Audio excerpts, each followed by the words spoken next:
Bismillahirrahmanirrahim.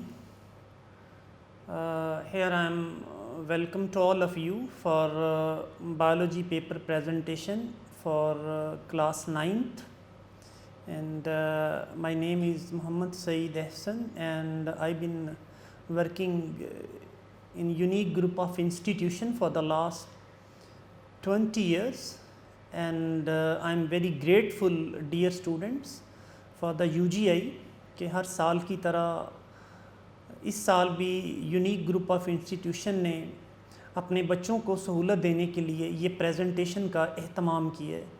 तो I am really very thankful, wonderful UGI unique group of institution, and special thanks to chairman unique group of institution. बच्चों, सबसे पहले number पे हम biology की presentation के हवाले से, 9th क्लास की प्रेजेंटेशन के हवाले से हम आंसर शीट की बात करेंगे। आंसर शीट को किस तरह से मैनेज आपने करना है, ये ज़हन में रखिएगा। आपको जो लाहौर बोर्ड में शीट प्रोवाइड की जाएगी वो उसमें टोटल 12 पेजेस होंगे। उन टोटल 12 पेजेस के अगर आप बेटा 12 शीट्स होंगी और टोटल जो है वो बेटा पेजेस की तादाद 24 होती है। पहला पेज बच्चों आप निकाल दें, क्योंकि उसके ऊपर आपने नाम, अपना क्लास, आपने एग्ज़ाम का नाम वगैरह लिखना होता है, तो वो पेज आपको अवेलेबल नहीं होता। तो बाकी मानदा पेजेस आपके पास बच्चों 23 बच जाते हैं। तो 23 पेजेस में आपने अपना सारा पेपर जो है बायोलॉजी का वो सॉल्व करना है। और किस तरीके से आपने बेटा उसको मैनेज करना है। शॉर्ट क्वेश्चन, अगर सबसे MCQ तो बेटा आप छोड़ दें, वो तो उन्होंने बबल शीट देनी है आपको, बबल शीट पे ही आपने सॉल्व कर लेना है। असल मामला शॉर्ट क्वेश्चंस का है। शॉर्ट क्वेश्चन और लॉन्ग क्वेश्चन, ये दोनों क्वेश्चन आप बेटा answer sheet whatever will provided to you उसके ऊपर सॉल्व करेंगे।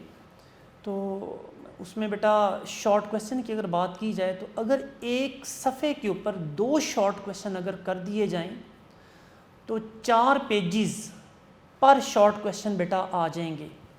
यानी कि आपको पता है शॉर्ट क्वेश्चन के बच्चों 3 क्वेश्चन होते हैं और हर क्वेश्चन में 8 क्वेश्चन होते हैं।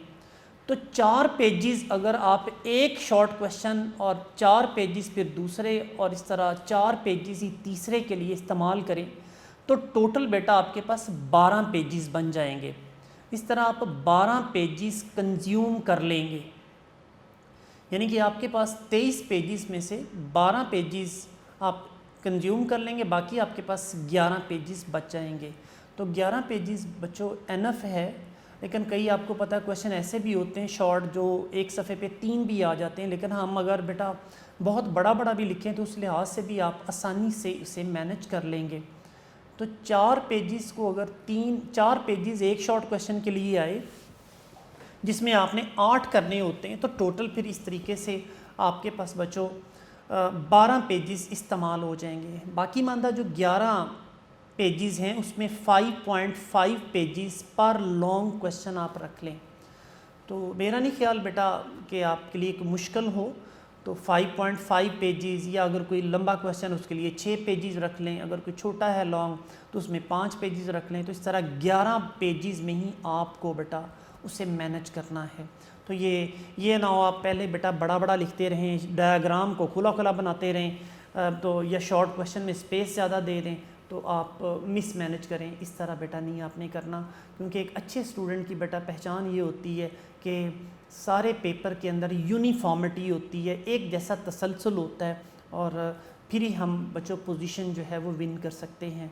तो अगरचे अब आर्ट सब्जेक्ट इस दफ़ा नहीं है, लेकिन बेटा साइंस सब्जेक्ट में प्रेजेंटेशन भी मैटर करती है, लेकिन अच्छी प्रेजेंटेशन को जो है ज़्यादा बेटा क्रेडिट दिया जाता है। इसके बाद बच्चों हम बात करते हैं टाइम मैनेजमेंट की। ये बड़ी इम्पॉर्टेंट बात है कि आपको 2 घंटे में बायोलॉजी का पेपर जो है 9th क्लास का सॉल्व करना होता है, और 2 घंटों में बेटा 15 मिनट तो ऑब्जेक्टिव्स के लिए हैं। अब कई एग्ज़ामिनर सख्त होते हैं, वो कहते हैं जी 15 मिनट के बाद ही आपको जो है वो सब्जेक्टिव पेपर दिया जाएगा। तो इसलिए टोटल 2 आवर्स के बेटा 120 मिनट्स बनते हैं, और 15 मिनट इसमें से निकाल दें तो बाकी आपके पास बेटा 105 मिनट बच जाएंगे। तो इस तरह टोटल आपके पास सब्जेक्टिव के लिए टाइम 1 घंटा 45 मिनट हैं, 1 आवर एंड 45 मिनट्स आपके पास हैं। और इसको आपने किस तरीके से बेटा मैनेज करना है, जैसे 3.5 minute for short question, for each short question. आपको पता है आपने टोटल 15 शॉर्ट क्वेश्चन करने होते हैं, तो अगर आप 3.5 मिनट या यूँ कह लें 3 से 4 मिनट का दौरानिया बेटा एक शॉर्ट क्वेश्चन के लिए रखें, तो बेटा 50 मिनटों में बासानी आप बेटा शॉर्ट क्वेश्चन सारे कर लेंगे। यानी कि 50 मिनट बच्चों आप शॉर्ट क्वेश्चन के लिए, 50 मिनट ही आप लॉन्ग क्वेश्चन के लिए। यानी कि आपके पास अगर 105 मिनट हैं तो 5 मिनट आप छोड़ दें, वो एक्स्ट्रा टाइम रख लें 5 मिनट पेपर को रिव्यू करने के लिए। लेकिन बाकी जो 50 मिनट है वो बेटा आपने 50 शॉर्ट के लिए रखने हैं, 50 ही लॉन्ग के लिए रखने हैं। आपको पता है कि अगर आप शॉर्ट जल्दी कर लेंगे तो लॉन्ग के लिए ज़्यादा टाइम मिल जाएगा और फिर ज़्यादा अच्छे तरीके से आप बेटा लॉन्ग क्वेश्चन जो है वो कर सकेंगे। तो बहरहाल ये मैंने एक लिमिट बताई है कि, लेकिन इससे आपने तजावुज़ नहीं करना। अगर आप शॉर्ट क्वेश्चन को 5-5, 6-6 मिनट देंगे तो फिर बेटा एंड पे लॉन्ग क्वेश्चन के लिए बेटा आपके पास टाइम बहुत कम रह जाएगा। आपको पता है कि अगर 50 मिनटों में हम अगर 25 मिनट एक लॉन्ग क्वेश्चन के लिए आते हैं तो एक लॉन्ग क्वेश्चन के अंदर 2 पार्ट होते हैं, ए और बी पार्ट होते हैं, और उसमें आपको पता है बाज़ डायग्राम भी बनानी होती है, बाज़ कई लंबे क्वेश्चन आ जाते हैं तो उसमें फिर 25 मिनटों में एक लॉन्ग क्वेश्चन लिखना बेटा मुश्किल ज़रा होता है।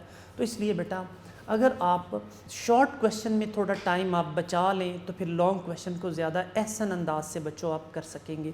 तो टोटल आपने 100 मिनट सब शॉर्ट क्वेश्चन और लॉन्ग क्वेश्चन को देने हैं। 5 मिनट बेटा ज़रूर रखिएगा, ये मेरी आपसे स्पेशल रिक्वेस्ट है। बाज़ का तो होता है बेटा जब आप ओवरऑल पेपर को देखते हैं, हो सकता है उसकी नोक पलक संवारने में थोड़ा 5 मिनट आप इस्तेमाल करें। कहीं हो सकता है हेडिंग के नीचे लाइन ना लगी हो सकता है कोई डायग्राम का जो लेबलिंग है वो कोई मिस हो गई हो, या कोई और बेटा ऐसा पॉइंट जो है कोई ग्रामेटिकल हो सकता है मिस्टेक हो गई हो, या कोई हेडिंग जो है वो सही आपने भूल गए नहीं लिखा है। तो ये बेटा 5 मिनट काइंडली चेक कर लीजिएगा। फिर नंबरिंग ज़रूर चेक कर लीजिएगा कि हर आपने शॉर्ट क्वेश्चन, क्या शॉर्ट क्वेश्चन आपने पूरे कर दिए, 15 के 15 शॉर्ट क्वेश्चन कर दिए हैं, क्या आपने लॉन्ग क्वेश्चन के सारे पार्ट्स मुकम्मल कर लिए हैं। तो इस तरीके से बेटा 5 मिनट रिव्यू ऑफ पेपर है और बाकी 100 मिनट्स के अंदर आपने बच्चों क्या करना है, शॉर्ट क्वेश्चन और लॉन्ग क्वेश्चन बेटा आपने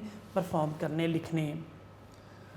उसके बाद बेटा डायग्राम मेकिंग की अगर मैं बात करूं तो डायग्राम मेकिंग हमारी बायोलॉजी के अंदर काफ़ी सारी डायग्राम हैं तो थोड़ा टाइम ले लेती हैं। देखिए माइटोसिस मियोसिस की डायग्राम की अगर बात करें तो वो ज़्यादा टाइम लेती है, लेकिन एवरेज बेटा टाइम आपने डायग्राम के लिए it should not be more than 3 to 4 minutes. कोशिश करें इसी के अंदर हो जाए। अगर बेटा आप थोड़ा टाइम ज़्यादा लगाएंगे तो फिर आपके लिए बेटा लॉन्ग क्वेश्चन के लिए जो है उसके लिखने के लिए टाइम आपके पास नहीं बचेगा। तो अगर आपको डायग्राम आती है तो फिर मेरा ख्याल है कि आप इवन हार्ट की भी डायग्राम हो तो आप स्केच 2 मिनटों में बनाए और 2 मिनटों में आप जो है वो उसकी लेबलिंग कर लें। लेकिन बेटा मैंने आपको पहले एडवाइस की है कि अगर आप शॉर्ट क्वेश्चन से थोड़ा टाइम बचा लेंगे, मैंने 3.5 मिनट लिखे, 3 से 4 मिनट लिखें, अगर आप बचा लें 50 मिनटों की बजाय आप 40 मिनटों में कर लेंगे तो 10 मिनट आप बेटा बचा लें, तो फिर आप डायग्राम या लॉन्ग क्वेश्चन को ज़्यादा अच्छे अंदाज से बेटा आप कर सकेंगे। बहरहाल फिर भी आपने बेटा ये चीज़ जहन में रखनी है कि 3 से 4 मिनट का दौरानिया जो है आपका डायग्राम का होना चाहिए। अब ये नहीं है कि अब माइटोसिस मियोसिस की डायग्राम जो है वो आप कॉम्पस पकड़ें, सर्कल ड्रा करें, फिर उसमें आप क्रोमोसोम क्रोमेटिड्स दिखाएं या उसमें फिर आप लेबलिंग करें। तो बेटा आप कितनी स्पीड तेज़ होनी चाहिए कि आप अपने फ़िक्स टाइम के अंदर अपने टारगेट्स जो है बासानी अचीव कर लें। तो इसलिए बेटा मैं आपको कहूँगा कि स्पेशली कोशिश करें। डायग्राम आपको पता है ये बायोलॉजी के पेपर की शान होती है, तो डायग्राम का जो है वो होना बहुत ज़रूरी है। तो इसके लिए आपने 3 से 4 मिनट बेटा ज़रा रखना है, इससे ज़्यादा आपने टाइम नहीं देना। नेक्स्ट बेटा ये एक बहुत कंट्रोवर्शियल सी बात अब आई है, pairing scheme and marks division. अब पेयरिंग स्कीम बेटा अगर बोर्ड की तरफ से इस साल अभी कोई आई नहीं है, अभी मैट्रिक के पेपर आजकल जारी हैं, और उसने जो लास्ट टाइम पेयरिंग स्कीम थी 2020 में उसको बिल्कुल नज़रअंदाज किया है। ताहम बेटा मैंने आपके सामने ये 2020 में 2020 में जो बायोलॉजी का एक ही पेपर हुआ था उसमें जो स्कीम उसने दी थी वो बेटा मैं आपको बता रहा हूँ। और लेकिन अच्छे बच्चों की बेटा ये भी एक खूबी होती है कि वो जो है सेलेक्टिव स्टडी के ऊपर नहीं जाते हैं और ना ही इसके ऊपर कोई ज़्यादा मुकम्मल यकीन रखते हैं। एक आइडिया है आपको दे दिया, ऐसे हो सकता है, लेकिन यकीनन आपके जो उस्ताज़ा हैं उन्होंने बेटा भरपूर अंदाज से, फोर्सफुल अंदाज से आपको ये बात बताई होगी कि पेयरिंग स्कीम को देख ज़रूर ले, लेकिन बेटा ज़हन में यही रखिएगा, हो सकता है इसको एग्ज़ामिनर फॉलो करे, हो सकता है ना करे। जैसे अगर हम पिछले साल की बच्चों पेयरिंग स्कीम की बात करें तो चैप्टर नंबर 1, 2 और 8 बायोलॉजी के जो हैं उसमें से हर एक में से 2-2 MCQs दिए गए हैं। इसी तरह बाकी जो सारे चैप्टर हैं 3, 4, 5, 6, 7, 9 तो 1 MCQs has been taken from every chapter. बाकी हर चैप्टर से एक एक, पहले, दूसरे और 8वें से 2-2 और बाकी सबसे बच्चों जो MCQs हैं बेटा एक एक MCQ दिया गया है। इसी तरह शॉर्ट क्वेश्चन में आए, क्वेश्चन नंबर 2 आपको पता है शॉर्ट क्वेश्चन का होता है, उसमें चैप्टर नंबर उसने जो पेयरिंग की थी चैप्टर 1, 3 और 4, और इसमें बच्चों चैप्टर 1 से 2 दिए, चैप्टर 3 से 4 दे दिए उसने, और चैप्टर नंबर 4 से 2 शॉर्ट क्वेश्चन इसने दिए थे। चैप्टर 1, 3, 4 की पेयरिंग इसने की और 1 से 2 दिए, तीसरे से 4 दे दिए शॉर्ट क्वेश्चन, और चौथे से बच्चों उसने 2 दे दिए। इसी तरह क्वेश्चन नंबर 3 भी शॉर्ट आपका होता है, उसकी जिसने पेयरिंग की चैप्टर नंबर 2, 5 और 7 के साथ पेयरिंग कर दी, और चैप्टर 2 से उसने 3 शॉर्ट क्वेश्चन दे दिए, चैप्टर नंबर 5 से उसने 2 दे दिए, और चैप्टर नंबर 7 से उसने 3 शॉर्ट क्वेश्चन जो थे वो दे दिए थे। इसी तरह क्वेश्चन नंबर 4 भी आपका शॉर्ट क्वेश्चन का होता है, और उसकी पेयरिंग में चैप्टर नंबर 6, 8 और 9 उसने शामिल कर दिए, और इसकी जो क्वेश्चन उसने दिए छठे चैप्टर से उसने 3 दे दिए, और 8 और 9 अगरचे पूरी बुक के बड़े बड़े चैप्टर हैं लेकिन बच्चों सिर्फ 2-2 शॉर्ट क्वेश्चन इसने दिए थे। तो इस तरह 7 क्वेश्चन ये बनते हैं। और एक क्वेश्चन बेटा ज़हन में रखिएगा डेंगू का आता है, वो डेंगू की सिम्टम्स हैं, डेंगू की कॉजेज़ हैं, डेंगू की ट्रीटमेंट है, डेंगू क्या होता है, डेंगू फीवर। तो बेटा ये आपकी ऑलमोस्ट हर बुक के पीछे भी दिया हुआ है, और अगर नहीं बेटा आपको अवेलेबल है तो 10th की जो हमारी यूनिक नोट्स है उसमें भी ये डेंगू का क्वेश्चन जो है उसमें बुक में भी, टेक्स्ट बुक में भी है, और यूनिक नोट्स में भी ये क्वेश्चन बेटा दिया हुआ है, वहाँ से आप बेटा प्रिपेयर कर सकते हैं। पहले जब पिछले 1-2 साल पहले बच्चों जब ये डेंगू हमारे सोसाइटी में आया था, बहुत डेंगू बुखार जो है, तो ऑलमोस्ट हर किताब के पीछे डेंगू के हवाले से इंफॉर्मेशन लिख दी गई थी। तो वही सिलसिला अभी भी चल रहा है। तो डेंगू का एक क्वेश्चन, एक शॉर्ट क्वेश्चन बेटा जो क्वेश्चन नंबर 4 है इसमें ज़रूर देता है। तो ये अगर 4-5 शॉर्ट क्वेश्चन कर लेंगे तो एक शॉर्ट क्वेश्चन डेंगू का बआसानी आप जो है कर लेंगे। तो इस तरीके से बेटा ये शॉर्ट क्वेश्चन की तरतीब है। इसी तरह 5वां, 6ठा और 7वां बच्चों लॉन्ग क्वेश्चन होते हैं, और इसमें पेयरिंग इस तरह उसने पिछले साल जो की थी, चैप्टर 1 से 5 नंबर का क्वेश्चन दिया और चैप्टर 4 से 4 नंबर का दे दिया।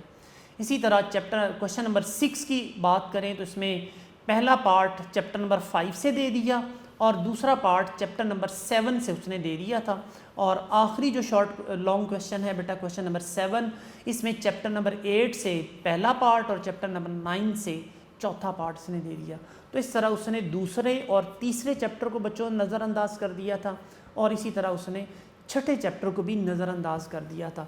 जबकि इससे पहले जो पेयरिंग स्कीम दी थी उसमें छठे चैप्टर से लॉन्ग क्वेश्चन देता था, लेकिन बेटा उसने इसको नज़रअंदाज कर दिया। तो अब ये है कि पेयरिंग स्कीम पहला क्वेश्चन जो है बेटा MCQ का है, दूसरा, तीसरा और चौथा बेटा जो है वो शॉर्ट क्वेश्चंस हैं।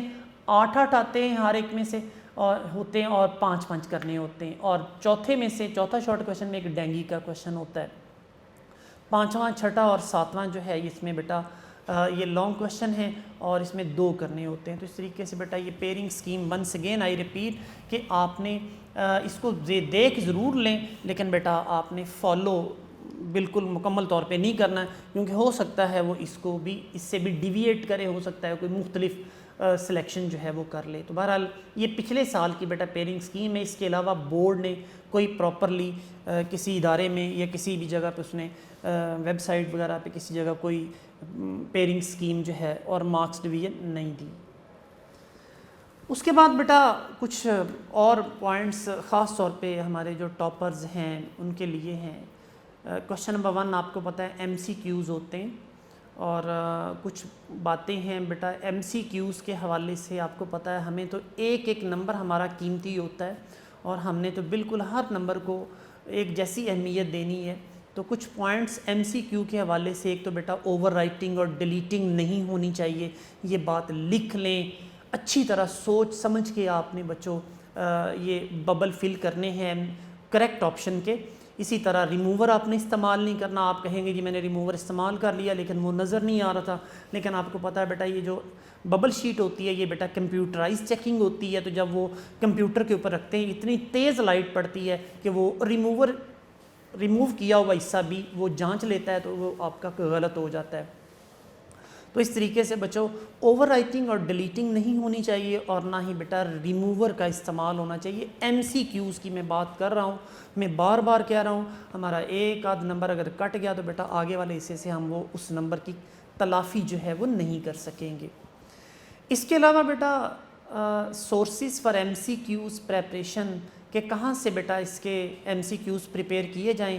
पूरा साल ऑनलाइन क्लासेस में, जूम क्लासेस में, अब फिज़िकल क्लासेस सब में टीचर्स आपको भरपूर तरीके से गाइड भी करते रहे हैं, ख़ास तौर पे यूनिक में। और एक तो बेटा टेक्स्ट बुक आपके लिए सोर्स है और दूसरे नंबर पे बेटा हमारे यूनिक बायोलॉजी नोट्स जो हैं ये बेटा बेहतरीन हैं। इसमें इजाफ़ी MCQs बने हुए हैं। आलमोस्ट कभी भी ऐसा नहीं हुआ कि बेटा इन यूनिक नोट्स पे बेटा जो MCQs बने हुए उससे बाहर पेपर आए। तो मैं आपको स्पेशली बेटा कहूँगा कि टेक्स्ट बुक को भी फोकस करें और यूनिक बायोलॉजी नोट्स को बेटा एक दफ़ा रीड ज़रूर कर लें, आपको यकीनन इसका फ़ायदा जो है ज़रूर होगा। तो इसलिए बेटा ये MCQs के हवाले से कुछ पॉइंट्स से ये आपने ज़हन में रखने हैं। इसके बाद बेटा कुछ बातें जो हैं वो MCQs के हवाले से और करना चाहूँगा। बाज़ डिफ़िकल्ट MCQs होते हैं और हमें अक्सर कंफ्यूज करते हैं और अक्सर हम इसमें गलती भी कर जाते हैं। तो उसमें कुछ में बेटा मैं पॉइंट आउट कर रहा हूँ। जैसे चैप्टर 1, 2, 3 में अगर देखा जाए तो percentage composition by mass of bio elements, ये चैप्टर नंबर 1 में बेटा वो फ्लो चार्ट डायग्राम भी बनी हुई है। कैल्शियम कितने परसेंट है, नाइट्रोजन कितने परसेंट है, ऑक्सीजन कितने परसेंट है। ये अक्सर बेटा आप गलती करते हैं। प्लीज़ इसको बच्चों हर लिहाज से अच्छे अंदाज से इसको बेटा याद कर लें, आपकी फिंगर टिप्स पे हो। ये परसेंटेजेस में गलती नहीं होनी चाहिए। इसी तरह 5 किंगडम सिस्टम ऑफ क्लासिफिकेशन में जो 5 किंगडम्स के कैरेक्टर्स बच्चों दिए हुए हैं ये बड़े इंपॉर्टेंट है। एब्जॉर्प्टिव मोड ऑफ न्यूट्रिशन किसकी होती है, सिंपल यूनिसेलुलर, सिंपल मल्टीसेलुलर कौन सा किंगडम है। इसी तरह अगर हम हेट्रोट्रॉफिक कौन से किंगडम के हैं, ऑटोट्रॉफिक कौन से किंगडम के हैं, प्रोकैरियोट किस किंगडम से ताल्लुक़ रखते हैं। तो बेटा ये 5 किंगडम सिस्टम ऑफ क्लासिफिकेशन को बड़े अच्छे अंदाज से बेटा प्रिपेयर कर लीजिएगा, ताकि फिर इसके स्टार्ट पे बच्चों आपको याद होगा कि इसकी थोड़ी बेस बताई हुई है 5 किंगडम सिस्टम ऑफ क्लासिफिकेशन की, जिसमें सबसे पहले ई शैटन का वर्क है, उसमें एक पीरियड बताया हुआ है 1937 है। फिर मार्गुलस और श्वार्ट्स ने कब काम किया है, फिर इसी तरह रॉबर्ट विटेकर ने कब काम किया है। तो ये बेटा डेट्स स्पेशली इस 5 किंगडम सिस्टम ऑफ क्लासिफिकेशन में बड़ी मैटर करती है, इसको भी ज़हन में रखना है। फिर इसके अलावा बेटा बायोलॉजिकल क्लासिफिकेशन ऑफ मैन और पी। बाज़ का बेटा अक्सर आप धोखा खा जाते हैं जी, इंसान के फाइलम का नाम क्या है, इंसान का जो है वो क्लास कौन सी है, इंसान का ऑर्डर कौन सा है। इसी तरह सिचुएशन पी प्लांट की है।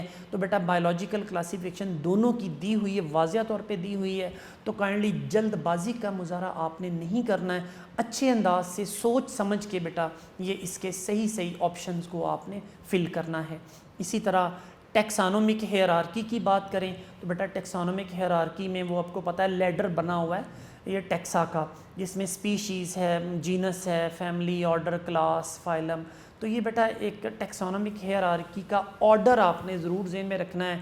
फाइलम किससे बनता है, ऑर्डर किससे बनता है, क्लास किससे बनती है, फाइलम किसका ग्रुप है। तो ये बेटा टैक्सोनॉमिक हायरार्की। तो बहरहाल और भी बेटा क्वेश्चन हैं, लेकिन अक्सर बेटा मैंने देखा है यहाँ पे आप लोग अक्सर गलती कर जाते हैं, तो काइंडली इनको ज़रा ज़्यादा स्पेशली फोकस आपने करना है।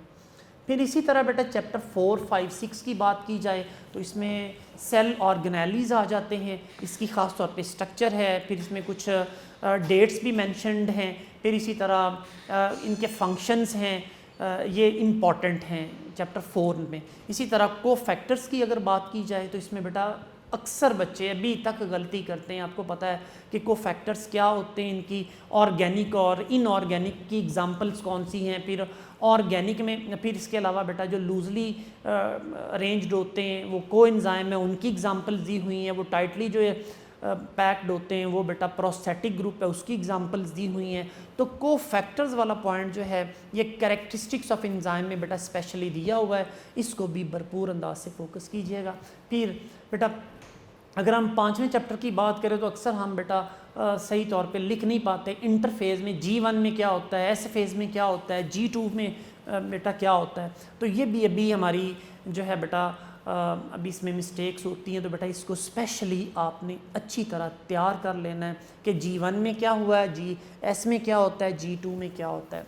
इसी तरह बेटा चैप्टर नंबर 5 की अगर बात करें तो माइटोसिस मियोसिस का कंपैरिजन बेटा अच्छे अंदाज से आना चाहिए। इसमें जो कैरियोकाइनेसिस की मुख्तलिफ स्टेजेस हैं उसका बेटा आपको भरपूर अंदाज से बेटा पता होना चाहिए कि हर स्टेज में क्या होता है। जैसे प्रोफेज़, मेटाफेज़, एनाफेज़ और टेलोफेज़ की अगर बात की जाए तो ये किसकी स्टेजेस हैं, माइटोसिस की हैं। अगर मैं कहूँ प्रोफेज़ 1, मेटाफेज़ 1, एनाफेज़ 1, टेलोफेज़ 1, ये मियोसिस 1 की हैं।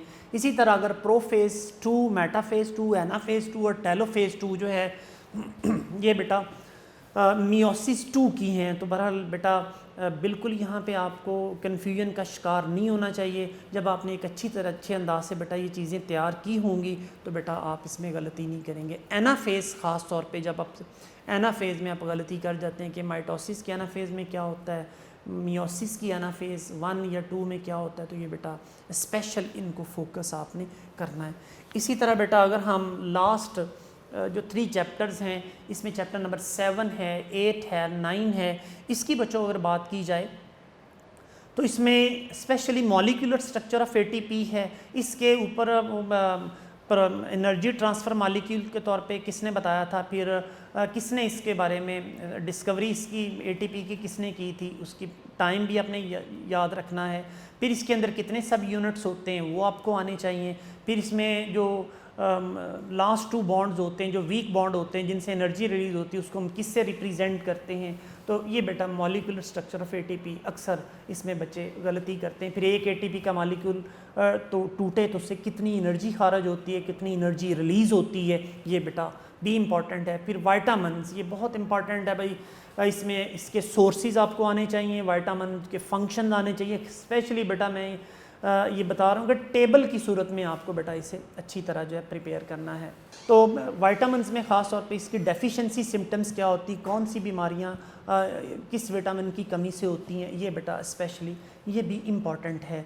इसी तरह चैप्टर नंबर 8 की बात की जाए तो सोर्सेज ऑफ डाइटरी फाइबर्स हैं। ये आपको पता है कुछ dietary fibre soluble dietary fibre होते हैं, इनसॉल्युबल डाइटरी फाइबर होते हैं। उसमें जो एग्जांपल्स दी हुई हैं ये अक्सर बच्चों कंफ्यूज कर जाती हैं। तो काइंडली बच्चों इसको आपने ज़रा स्पेशल फोकस करना है। डाइजेस्टिव सिस्टम की बात की जाए तो सिस्टम के अंदर मुख्तलिफ ऑर्गन की स्ट्रक्चर को आप फोकस करेंगे। मुख्तलिफ ऑर्गन्स की इसने साइज़ बताए हुए हैं, लेंथ बताई हुई है, एसोफेगस की लेंथ कितनी है, फिर जे शेप में कौन सा ऑर्गन है, जैसे मैदा है, हमारा स्टोमिक है।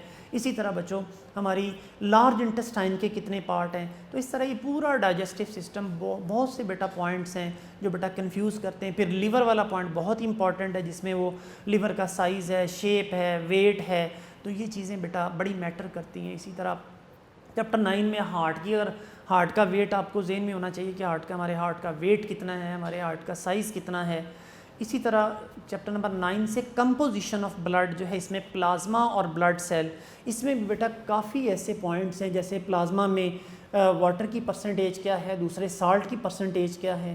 तो these are of these question are very important. और फिर इस तरह ब्लड सेल्स की तादाद कितनी है, red blood cell, white blood cell, platelets, इनकी तादाद कितनी है, इनका period of life, span of life कितना है, कितनी देर तक ये ज़िंदा रहते हैं। तो ये बेटा बड़े इंपॉर्टेंट पॉइंट्स हैं।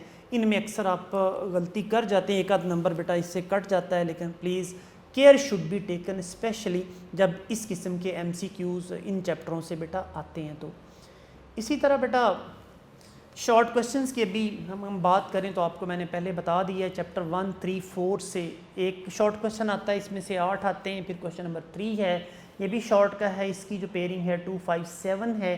क्वेश्चन नंबर 4 चैप्टर 6, 8 और 9 इसकी पेयरिंग है। अच्छा बेटा, शॉर्ट क्वेश्चन के हवाले से मैं आपको थोड़ा गाइड करता चलूँ। एक तो बेटा शॉर्ट क्वेश्चन 8, आपको हर क्वेश्चन में 8 दिए गए होते हैं। तो मेरी बेटा भरपूर आपको एडवाइस है कि सबसे पहले आप बेटा वो क्वेश्चन का इंतखाब करें जो आसान हैं, और फिर कई ऐसे शॉर्ट क्वेश्चन होते हैं जो दो हिस्सों पर मतलब मुश्तमिल होते हैं। जैसे हम कहते हैं define stomach, right its function, यानी कि इस तरह के, या कहते हैं जी what do you know about stomach, right the 2 functions of stomach. इसी तरह वो कहता है what is large intestine, right the names of its parts. तो इस तरह के बाज़ बेटा क्वेश्चन आ जाते हैं। या कहता है डिफाइन फोटोसिंथेसिस, और कहता है right the chemical equation for the process of photosynthesis. तो ये बेटा कुछ ऐसे हमारे जो है यूनिक नोट्स में भी काफ़ी सारे बेटा क्वेश्चन ऐसे हैं, शॉर्ट क्वेश्चन की बात कर रहा हूँ, जो 2 हिस्सों पर मुश्तमिल है। उसमें बेटा ये होता है, हमें एडवांटेज ये होता है कि हमारी मार्क्स की डिवीजन कैलकुलेटेड हो जाती है।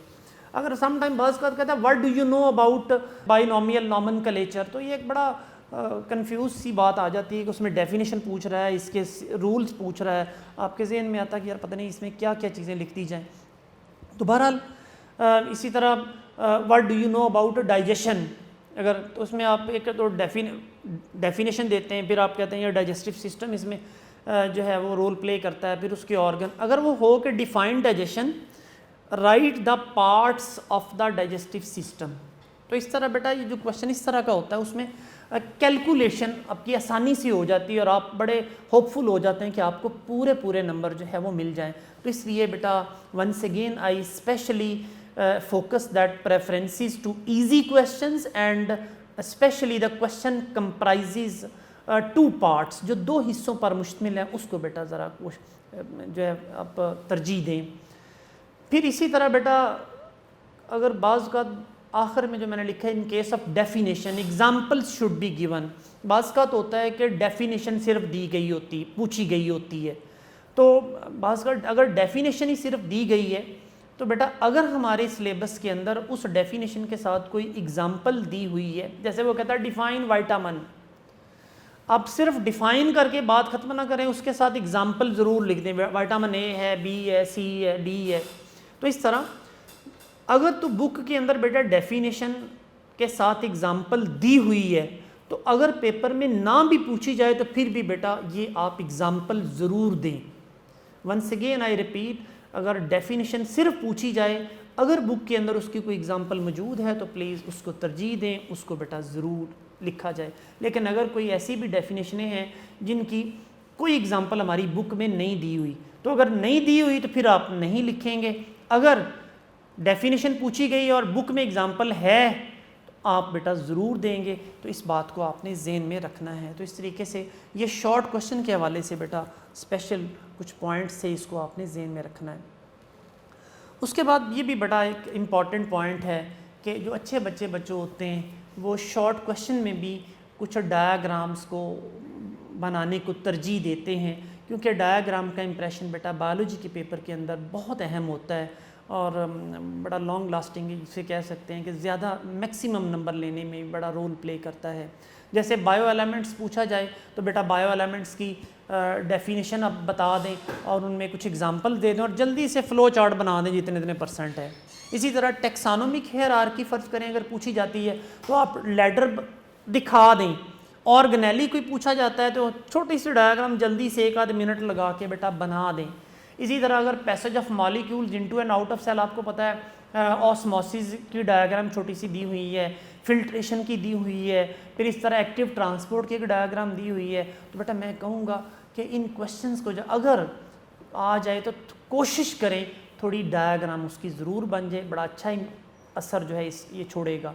इसी तरह इंटरफेज है, माइटोसिस है, मियोसिस है, इनकी स्टेजेस अगर पूछी जाएँ तो preference should be given to the making of a diagram. इसी तरह साइटोकाइनेसिस पूछा जाए, एनिमल का पूछा जाए या प्लांट्स के अंदर कैसे होती है, उसमें भी अगर आप बेटा what do you know about cytokinesis, तो अगर इसमें डायग्राम बना देंगे तो बेटा कोई वजह ही नहीं है कि आपके 2 नंबरों को कम कर दे, वो 1.5 नंबर दे या 1 नंबर दे। तो बेटा ये स्पेशल इसको आपने देखना है। इस तरह लॉक एंड की मॉडल है, इंड्यूस्ड फिट मॉडल है, पेरिस्टाल्सिस आ जाता है, ये वो थ्रोट की गले की डायग्राम जिसमें खुराक मूव कर रही है, बिस्टोमेटा है, लोअर एपिडर्मिस के अंदर आप बेटा थोड़े से जल्दी से दिखा सकते हैं। फिर कंपोजिशन ऑफ ब्लड जो है इसमें वो अब बताते हैं जी कंपोजिशन ऑफ ब्लड में कि जी ये इसमें 2 चीज़ें हैं, प्लाज्मा है और ब्लड सेल है, और छोटी सी एक डायग्राम छोटी सी बनी हुई, 1-2 इसके पॉइंट्स बेटा लेबलिंग के हैं। तो इस तरह बेटा अच्छे बच्चों के लिए बहुत ज़रूरी है कि वो शॉर्ट क्वेश्चन अगर कोई ऐसे कर रहे हैं, जैसे मैंने ये चंद एक एग्जांपल दी हैं, हो सकता है बेटा आपके उस्ताद ने कुछ और भी एग्जांपल दी हों, तो preference should be given for the making of the diagram in specially short question. इसी तरह बेटा थोड़ा हम आगे मूव करें तो ये आ जाते हैं बेटा कुछ इम्पॉर्टेंट लॉन्ग क्वेश्चंस हैं। वैसे तो बेटा हमारे जो टॉपर्स होते हैं उसके लिए हर चीज़ इम्पॉर्टेंट है, चाहे वो शॉर्ट है चाहे वो लॉन्ग है, लेकिन ये कुछ क्वेश्चन ऐसे हैं जो रिपीट भी हुए हैं और इनका एक्सप्रेशन जो होता है वो रिटन एक्सप्रेशन अच्छा भी आता है। जैसे लेवल्स ऑफ बायोलॉजिकल ऑर्गेनाइजेशन बहुत दफ़ा पूछे गए हैं, न्यूक्लियस के बारे में, क्लोरोप्लास्ट के बारे में, जैसे प्लास्टिड्स आपने पढ़े हुए हैं ना, प्लास्टिड्स में क्लोरोप्लास्ट है, माइटोकॉन्ड्रियन है, प्रोकैरियोटिक यूकैरियोटिक सेल्स का डिफरेंस बेशुमार मरतबा लॉन्ग में पूछा जा चुका है, माइटोसिस मियोसिस पूछा जा चुका है, मैकेनिज़्म ऑफ एंजाइम एक्शन पूछा जा चुका है काफ़ी दफ़ा, मैकेनिज़्म ऑफ फोटोसिंथेसिस जिसमें लाइट रिएक्शन है, डार्क रिएक्शन है, ये पूछे जा चुके हैं बच्चों। वाइटामिन्स का अब तो टेबल है, हो सकता है टेबल पूछा जाए। डाइजेस्टिव सिस्टम में मुख्तलिफ हिस्से हैं, जैसे स्टमक है, स्मॉल इंटेस्टाइन है, लार्ज इंटेस्टाइन है, ये बेटा बेशुमार मरतबा पूछे जा चुके हैं। ब्लड है, कंपोजिशन स्पेशली ब्लड की कंपोजिशन इन्वॉल्व है। फिर इस तरह ट्रांसपोर्ट ऑफ वाटर और साल्ट, ये आपको जहन में आया होगा, वाटर के लिए बेटा कोहेजन टेंशन थ्योरी हमारी सिलेबस में है, वाटर और साल्ट की ट्रांसपोर्ट के लिए, और ख़ुराक की मूवमेंट के लिए कौन सी है जी, प्रेशर फ्लो हाइपोथेसिस है। इसी तरह बेटा हार्ट वाला क्वेश्चन जो है ये भी इम्पॉर्टेंट है, और एंड पे कार्डियोवास्कुलर डिसऑर्डर्स हैं। तो ये बेटा हमारी पूरी बुक, जो अच्छे बच्चे हैं, पोजीशन होल्डर हैं, जिनका कोई टारगेट है, उनके लिए बेटा A to Z बेटा इम्पॉर्टेंट है। ताहम ये ज़रा स्पेशल इसको भी ज़रा देखिएगा कि ये इम्पॉर्टेंट क्वेश्चन बायोलॉजी के हवाले से इम्पॉर्टेंट लॉन्ग क्वेश्चन है, इसको बेटा ज़रूर फोकस कीजिएगा। और बायोलॉजी का पेपर जितना बेटा अच्छे अंदाज से आप करेंगे उतना ही बेटा आपको मार्क्स छीनने में मदद करेगा। जो टॉपर्स होते हैं वो बेटा मार्क्स छीनते हैं, हासिल नहीं करते, लेते नहीं, छीनते हैं। एग्ज़ामिनर का दिल करता है कि वो मार्क्स जो है वो दे बच्चों को। तो इसलिए बायोलॉजी की प्रेजेंटेशन विद डायग्राम और बड़ी सोच समझ के साथ बेटा जो है की जाए, ताकि हमें किसी भी जगह पे हमारे नंबर जो हैं वो कम ना हो। तो आई होप इंशाल्लाह whatever the things I have shared with you, although you've been learning throughout the year from your वर्दी टीचर, लेकिन कुछ रिफ़्रेश करने से हो सकता है बच्चों आपको ज़्यादा मदद मिल सके, कुछ आप पेपर को ऐसा अंदाज से ज़्यादा अच्छे अंदाज से कर सकें ताकि आप मैक्सिमम मार्क्स हासिल करें। थैंक यू वेरी मच बच्चों, wish you best of luck.